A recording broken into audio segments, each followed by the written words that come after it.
Vamos trazer já a primeira pauta do dia. O presidente Lula marcou para hoje, às 19h, um encontro no Palácio do Alvorada com o presidente do Senado, Rodrigo Pacheco. Também devem participar os líderes da casa. Reunião informal, só que ocorre no momento de discussão de projetos polêmicos, né? Destaco alguns aí. O fim da reeleição, mandato fixo para ministros do Supremo Tribunal Federal, a autonomia financeira do Banco Central, que discutimos na edição dessa segunda-feira, e tem outros temas mais voltados para a questão de costumes também, como o porte de maconha para consumo pessoal. De acordo com assessores presidenciais, o encontro vai seguir o mesmo formato do realizado com o presidente da Câmara, Arthur Lira, e líderes da casa. Nas falas principais, os temas muito polêmicos ou nesses temas já discutidos, a polêmica não deve entrar muito na discussão. O que vocês entendem que é esse passo do presidente da República? É uma maneira de diminuir um pouquinho a ciumeira que surgiu no Senado a partir da aproximação com a Câmara dos Deputados? E entre esses temas que eu acabei de mencionar aqui para a nossa audiência, qual deles vocês entendem que demande mais ou menos articulação, hein, Luiz Felipe Dávila? Bom, olha, primeiro é muito bom o presidente da República estar cultivando boas relações com os presidentes da Câmara e do Senado, porque isso é importante.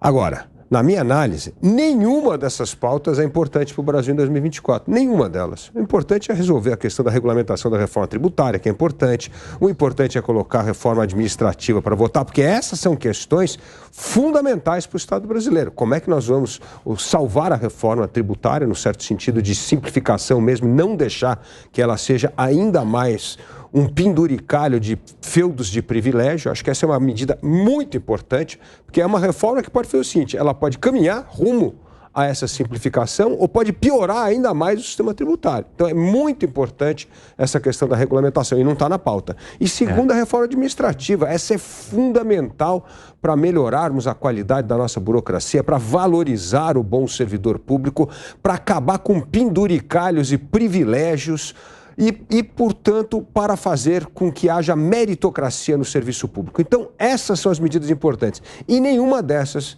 está na pauta de hoje. Felipe Monteiro, você acha que os temas discutidos e que foram apresentados, pelo menos por enquanto, são muito superficiais também? Não, qualquer reforma, na minha opinião, é bem-vinda, né? Mas eu vejo essa movimentação do Lula em conversar com o presidente do Senado e com as lideranças dos partidos da base governista no Senado Federal, é uma indicação que o presidente Lula irá cuidar de forma personalíssima da relação entre o Legislativo e o Poder Executivo. É bom lembrar, por exemplo, que no começo do ano legislativo, né, o Lira fez um duro discurso contra o Padilha, o ministro de Relações Institucionais do governo Lula, e era a pessoa responsável por essa interlocução entre o Planalto e o Poder Legislativo. Então agora eu sinto que o Lula está criando umas pontes mais firmes com o Legislativo e ele vai cuidar de forma pessoal dessa relação, né, que foi muito tumultuada no ano passado, e esse ano a gente pode ver que o Lula vai ficar mais próximo, eu vejo como indicativo que o Lula vai ficar mais próximo dessas relações e dessa negociação com o Legislativo. Ô Gustavo Segrei, o presidente da República cuidar dessas relações de maneira personalíssima, para você, te parece bom ou ruim? Me parece ruim. Em alguns momentos, comentamos aqui que quando você está conversando, negociando com a pessoa que determina, que tem o poder de falar sim ou não sobre um assunto, você perde a possibilidade de consultar com alguém. Essa é a função do ministro Padilha. Ele deveria estar nessa aproximação com o Congresso e, eventualmente, ele tem a possibilidade de falar: eu vou conversar com o presidente e volto. Você acha que o ministro já entregou para Deus?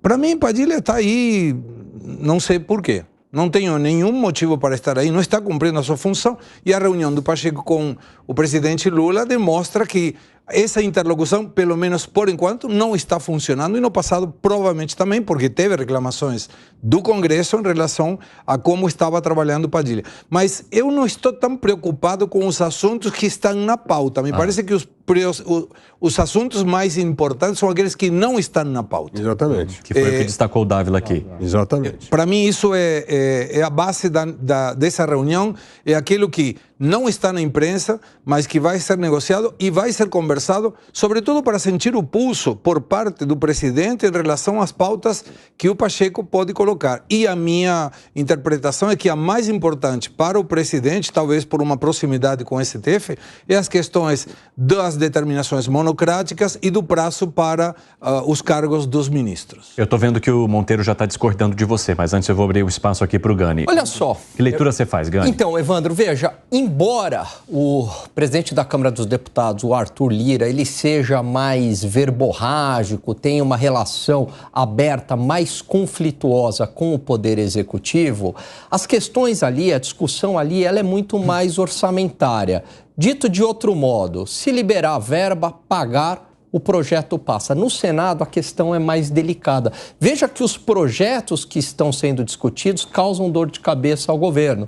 Um deles garante mais autonomia, mais independência ao Banco Central, algo que este governo não gosta. O outro limita, como o Segré trouxe aqui, as decisões monocráticas por parte do Supremo Tribunal Federal. E a gente entende que há um alinhamento, pelo menos ideológico, orgânico, não que haja um conluio, nada combinado, mas que há uma pauta, né, em comum entre STF e governo. Tanto é que muitas vezes o governo perde no Congresso, mas ganha no STF e prevalece, né, a decisão do STF. E isso seria muito ruim para o governo. Então, o governo ele tem uma preocupação essencial com o Senado, porque se ele perde o Senado, ele pode perder nesses temas e acaba limitando o poder executivo. Interessante tua análise, Alan Gani. Ô, Monteiro, por que você discordou aqui do Gustavo Segré sobre essas preocupações? Eu discordei do Segré e discordei do Gani também. Por quê? Uma coisa que eu acho impressionante de parte da direita é achar que o problema do Brasil é o STF. Não, a gente não falou isso. O problema do Brasil são as decisões monocráticas do STF. Está longe de ser. A análise... Está longe de ser. A gente falou aqui que isso acaba dificultando o trabalho do governo. Eu nem falei no meu argumento o que é o problema do Brasil. Você vai supondo as coisas. Você falou que é importante estar na pauta. Não, eu estou fazendo uma análise de poder. Governo, Congresso, STF. Eu nem falei o que era importante para o Brasil. Felipe, eu falei que estava na pauta. Não falei se era bom ou ruim. Era mais importante do que o que está discutindo nessa reunião. Claro, é importante para o Executivo saber como está isso na pauta do Congresso. Mas eu acho desastroso uma decisão monocrática, uma apreciação pessoal. Não, assim, a decisão monocrática... O abuso da decisão monocrática é um problema. Agora, eu fico imaginando alguém que tem o direito perecendo, ir até o STF, aí chegar para o ministro para decidir na hora e falar, peraí, semana que vem vai ter o plenário, espera uma semaninha que o plenário vai decidir. Não. Tem casos, por exemplo, que é necessário que tenha a decisão monocrática do ministro. Não é? Mas veja tem casos que é necessário que dá para esperar a decisão plenária. Então não dá para você querer banalizar. O que eu acho impressionante é o seguinte, todo analista político, quando vai analisar a questão do Supremo Tribunal Federal e as decisões monocráticas, escorrega. Porque acha que a decisão monocrática é ilegal, é inconstitucional, é um erro, é o problema do Brasil. Está longe de ser. Decisão monocrática, mas olha só, a gente nem entrou aqui, a gente não está nem... Eu critico a decisão monocrática, mas em nenhum argumento aqui, Filipão, a gente criticou essa decisão. Você não ouviu o que a gente colocou apenas a questão, eu coloquei apenas a que isso limitaria o poder do governo, porque o governo acaba ganhando no Supremo. Eu nem estou emitindo juízo de valor de decisão monocrática. Mas o senhor está sonhando. Fala qual decisão o Supremo Tribunal Federal ajudou o governo.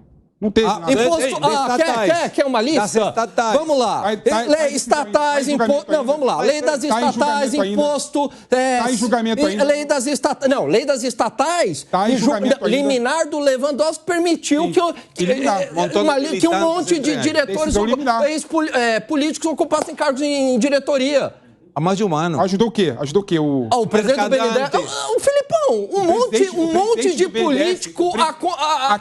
A crítica que se faz... Pelo amor de... Não, eu só estou falando o fato como ele é. Escuta, a crítica que se faz à mudança do governo em relação à lei das estatais é que, por exemplo, o Mercadante conseguiria ser presidente do BNDES independente da mudança da lei. Esqueça o Mercadante. Claro, esqueça o Mercadante. É um economista bem visto pelo mercado. Que bem visto pelo mercado? Peraí. Posso? Economista bem visto pelo mercado. Alexandre Schwartz é um economista bem visto pelo mercado. Agora, o Mercadante, desculpa. A primeira questão. Não é. Quando o Felipe fala que eu falei alguma coisa, eu entro na dúvida se eu estou aqui, se a audiência está me vendo, se vocês estão me vendo, eu sou um holograma. Você textualmente falou. Não, eu falei que é importante para a pauta. É resolver a questão burocrática da decisão da pauta. Para mim, o importante para o presidente é resolver a questão de saber se o Congresso vai, de fato, levar a questão monocrática, a resolução monocrática. Não é irrelevante. Então, mas respondendo à tua pergunta, o Mercadante, fora que não é reconhecido como economista em lugar nenhum, mas mesmo que fosse, ele não poderia ser o presidente do BNDES porque ele participou na campanha do Lula. E participando na campanha estava inviabilizado para participar. Aí aparece Lewandowski há mais de um ano, dá uma canetada por uma decisão monocrática e o Mercadante está como presidente do BNDES, tentando, inclusive, entre outras coisas, prestar dinheiro para o exterior. Então, esse tipo de decisão monocrática não é, para mim, não é bom para o país. Uma coisa que eu acho absurda. Marco temporal, imposto sindical, você quer mais a lista? Lei das estatais, agora a questão das drogas. Filipão. Quer falar? Não, uma coisa que eu acho absurda, só para terminar aqui. Vai lá, Felipe. Eu vou beber rápido também. Esse negócio da lei estatal é um absurdo. Por exemplo, o vice-presidente dos Estados Unidos, o Dick Cheney, na época do Bush, né, ele era CEO da maior petroleira do mundo, né, na época. Se fosse no Brasil, ele não podia assumir uma estatal como a Petrobras. É um absurdo você querer criar regras que não tem sentido nenhum. Mas no Brasil vocês aplaudem algo que não dá para aplaudir. Mas tem algum exemplo concreto com nome e sobrenome do que você mencionou nos Estados Unidos aqui? Tem, claro que tem. Qual? Claro que tem. Qual? O que você quer saber? Qual? O Dick você Cheney, deu um exemplo. O Dick Cheney, por exemplo, foi vice-presidente do... Mas o Dick Cheney é Estados Unidos. Não, de um grande nome daqui. Tem algum aqui? Mas, claro que tem. Assim? Algum vice-presidente? Brasil e Estados Unidos tem tudo. A Constituição do Brasil é cópia dos Estados Unidos. República, o sistema presidencialista, o STF. É toda a cópia. É tudo a cópia. Tem algum exemplo com federalismo nome aqui? Ele quer saber se você tem algum nome para falar que poderia ser, que hoje é político, que poderia ser presidente da Petrobras, por exemplo. Aqui, tem algum nome como exemplo que você deu? Tem vários. Então me dá um. No site eu falo. Ok. Então ele vai pensar. Vai lá, Luiz Felipe Dávila, diga. Pelo amor de Deus. Bom, vamos lá. Se o Dávila, por exemplo, fosse presidente da República, ele não poderia depois assumir uma presidência da Petrobras? Depende do prazo. Pelo amor de Deus, claro que poderia. Você toparia ser presidente da Petrobras, Dávila? Deus me livre. Mas poderia. Eu falo, na vida você tem que ter coerência com as coisas. Eu jamais assumiria uma estatal, jamais compro uma ação de uma empresa estatal. Nunca comprei uma ação de uma Petrobras, de um Banco de Brasil. Você tem que ter coerência na vida. Você acredita nas coisas, você não acredita. Agora não dá para chegar e falar, não, eu topo comprar ação, mas não assumo a presidência. Não, a minha coerência é perfeita. Eu jamais compro uma ação de estatal, porque não está interessada no lucro, está interessada em satisfazer o governo não acionista. Dávila revelando questões da vida. Não, mas é verdade. Tem que ter coerência nas coisas. Senão poderia, Dávila. Então, o ponto é o seguinte nessas medidas, que são... por que elas não são tão relevantes? Porque, primeiro, que você pega a questão das decisões monocráticas, já foi decidida no Senado, agora tem que votar na Câmara. Você pega a questão da independência financeira do Banco Central, vai ser aprovado, porque as duas casas votaram a favor da independência do Banco Central, as duas casas valorizam a independência do Banco Central e o governo não vai entrar numa bola dividida numa coisa dessa. Então, assim, você vê que essa é uma pauta quase que para dizer para a imprensa o que vai se discutir, mas não são as coisas relevantes que vão ser discutidas. Essa relação é importante e o segredo lembra uma coisa aqui muito importante em negociação. Quando o presidente é a última instância, não tem mais espaço para recuo. Se acontece alguma coisa, o presidente fica vendido.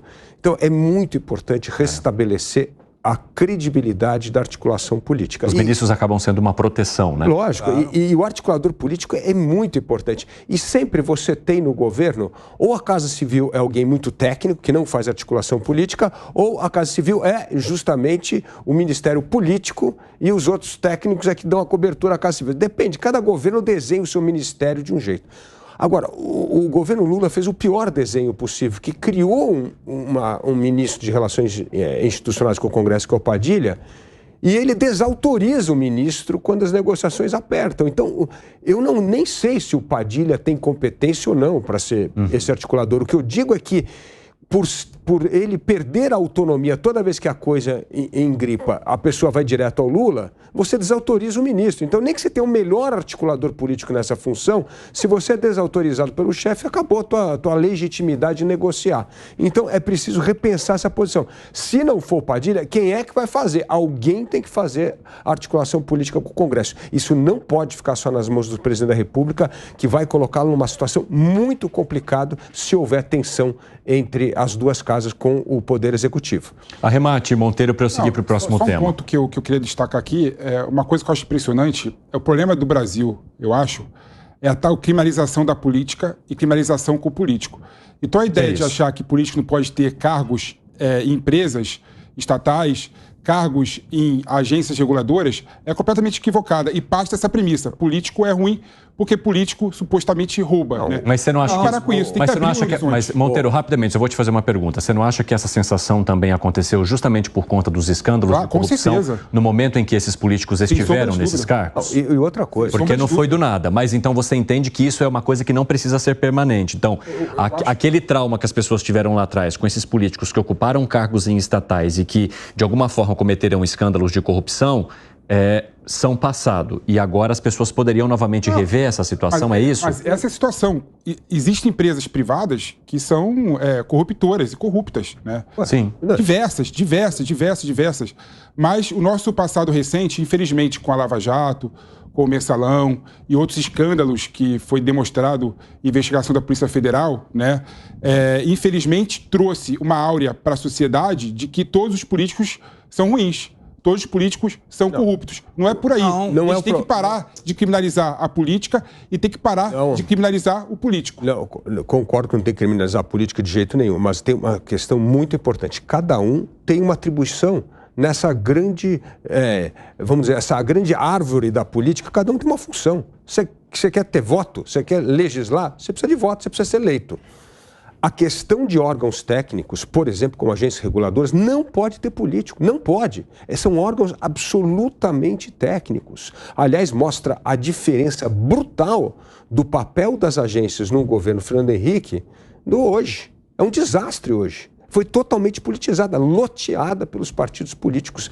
E isso faz com que as agências não cumpram o seu papel. Grande parte da crise que nós temos no setor energético, no setor de telecomunicações, é porque as agências não cumprem o seu papel por causa do loteamento político. Então, você quer ser político? Não é criminalizar, não. Você quer ser político, você participa da política eleitoral. Você quer ser um técnico na política? Pode participar em cargo de agência reguladora, em estatal, ministério, o que for. Mas cada um tem um chapéu. Não dá para você ter todos os chapéus ao mesmo tempo. Isso é um erro na política, isso é desvirtuação da política. Isso sim que é desvirtuar a política. Então, assim, órgãos técnicos é para técnico, não é para político. E um caso que sempre me choca é Tribunal de Contas. Um órgão que deveria ser algo técnico foi loteado por políticos e familiares de políticos. Está errado, não é o papel. Então a gente tem que saber diferenciar uma coisa da outra.